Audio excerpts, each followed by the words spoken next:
एक बार माता लक्ष्मी भगवान विष्णु जी से मिलने जाती है और कहती है, हे प्रभु, जब मैं आपसे मिलने आ रही थी तो मेरी नजर मृत्युलोक पर पड़ी। मैंने देखा कि कुछ सुहागिन स्त्रियां चर्चा कर रही थी कि स्त्री की एक चीज छूने से किस्मत बदल जाती है और स्त्री के इस दिन चूड़ी पहनने से पति की उम्र कम हो जाती है। प्रभु, मैंने जब से ये चर्चा सुनी है मेरा मन विचलित हो गया है, इसलिए मेरा आपसे निवेदन है कि आप मेरे इन दोनों प्रश्नों का उत्तर देकर मेरी शंका का समाधान करें। भगवान विष्णु कहते हैं, लक्ष्मी, मैं तुम्हारे दोनों प्रश्नों के उत्तर एक छोटी कहानी के माध्यम से दूंगा, लेकिन मेरी एक शर्त है, जब तक मैं कहानी सुनाऊं तब तक पूरा ध्यान लगाकर सुनना और पूरी कहानी सुनना, क्योंकि आधी अधूरी कहानी सुनने से अधूरा ही ज्ञान प्राप्त होता है जो जीवन में किसी काम नहीं आता। माता लक्ष्मी सहमति देती है। ठीक है प्रभु, मैं आपको वचन देती हूँ कि पूरी मनोयोग से कहानी सुनूंगी। आप कृपया कहानी शुरू करें। भगवान विष्णु कहते हैं, लक्ष्मी, एक नगर में एक सेठ रहता था। वो बहुत संपन्न था।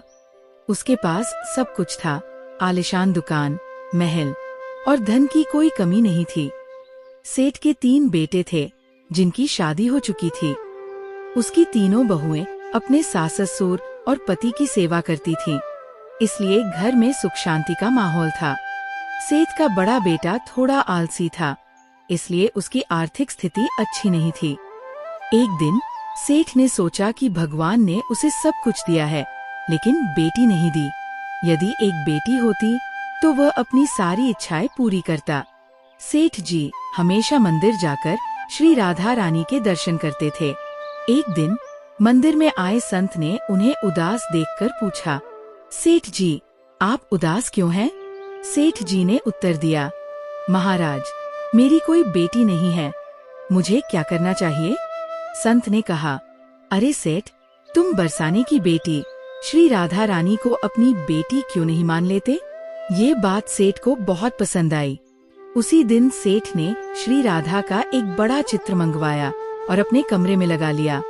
अब सेठ का जीवन पूरी तरह बदल गया।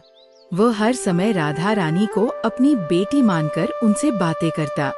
एक दिन सेठ के घर चूड़ी बेचने वाली मनिहारन आई। राधा रानी ने अपनी माया से उस दिन मनिहारन की चूड़ियों का रंग खराब कर दिया, जिससे सेठ की बहुओं ने चूड़ियां नहीं पहनी। बाद में जब मनिहारन ने उन चूड़ियों को देखा तो वे सुंदर हो गई। मनिहारन फिर से सेठ के घर आई और बहुओं ने चूड़ियां पहनी। तभी राधा रानी प्रकट हुई और मनिहारन से कहा, मुझे भी चूड़ी पहनाओ। भगवान विष्णु कहते हैं, हे लक्ष्मी, इस प्रकार श्री राधा ने अपनी माया से सब कुछ शुभ किया और ये सिद्ध किया कि स्त्री के कर्म और भावनाएं ही उसकी किस्मत बदलती हैं, न कि किसी विशेष दिन का प्रभाव। ये कथा हमें सिखाती है कि श्रद्धा और विश्वास से जीवन में सकारात्मक परिवर्तन आते हैं। उधर राधा जी की बात सुनकर मनिहारन ने मन में विचार किया कि हो सकता है सेठ के घर कोई मेहमान आया हो, क्योंकि जब भी वह चूड़ी पहनाने आती थी सेठ की 3 ही बहुएं दिखती थी। मगर आज ये चौथी बेटी नजर आई तो उसने सोचा कि शायद कोई मेहमान होगी। भगवान विष्णु कहते हैं, हे लक्ष्मी, ऐसा सोचकर मनिहारन ने राधा जी को चूड़ियां पहना दी। राधा रानी चूड़ियां पहनकर एक ओट में जाकर अंतर्ध्यान हो गईं। सभी को चूड़ियां पहनाने के बाद मनिहारन हमेशा की तरह चूड़ियों का पैसा लेने सेठ की दुकान पर पहुंची। सेठ ने पैसे निकाल कर दिए, लेकिन मनिहारन ने कहा, सेठ जी, इस बार मैंने 3 जनों को नहीं बल्कि 4 जनों को चूड़ियां पहनाई हैं, इसलिए मुझे अधिक पैसे चाहिए। भगवान विष्णु कहते हैं, हे लक्ष्मी, मनिहारन की बात सुनकर सेठ बोले, ठीक है, पहले तुम 3 लोगों के पैसे ले जाओ, बाकी पैसे मैं घर जाकर पता करने के बाद दूंगा।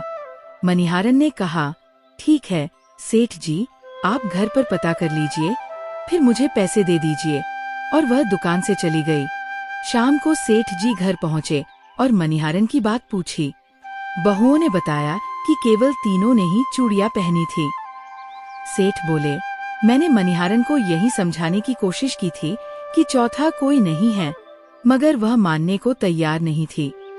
भगवान विष्णु कहते हैं, हे लक्ष्मी, सेठ ये बात भूलकर अपने नित्य कार्यों में लग गए। रात को राधा रानी सेठ के स्वप्न में प्रकट हुई। उनकी आंखों में आंसू थे। सेठ ने पूछा, बेटी तुम उदास क्यों हो? राधा बोली, पिताजी, आपने मणिहारन को मेरी चूड़ियों का मोल नहीं चुकाया। आपने मुझे बेटी तो बना लिया, मगर मेरा ध्यान नहीं रखा। भगवान विष्णु कहते हैं, हे लक्ष्मी, सेठ ने सपने में ही रोते हुए कहा, बेटी मुझे क्षमा कर दो, मुझसे बड़ी भूल हो गई। सेठ तुरंत जागे, तिजोरी से पैसे निकाले और मणिहारन के घर पहुँचे। उन्होंने दरवाजा खटखटाया। मणिहारन ने दरवाजा खोला और सेठ को देखकर बोली, सेठ जी, इतनी रात को कैसे आना हुआ? सेठ ने कहा, तुम्हारा सौभाग्य है कि तुमने स्वयं राधा रानी को चूड़ियां पहनाई हैं। मैं तुम्हें उनकी पहनी हुई चूड़ियों का मूल्य चुकाने आया हूँ। ये सुनकर मणिहारन की आंखों में आंसू आ गए। उसने कहा, सेठ जी, मैं राधा रानी की चूड़ियों के पैसे कैसे ले सकती हूँ? ऐसा सौभाग्य किसे मिलता है? मैं आपसे पैसे नहीं लूंगी। भगवान विष्णु कहते हैं, हे लक्ष्मी, परंतु सेठ ने रुपयों से भरी थैली मणिहारन के घर पर रख दी और कहा, ये तुम्हारा अधिकार है। इस प्रकार ये कथा बताती है कि सच्चा प्रेम और श्रद्धा देवत्व को प्रसन्न करते हैं और जीवन को धन्य बनाते हैं।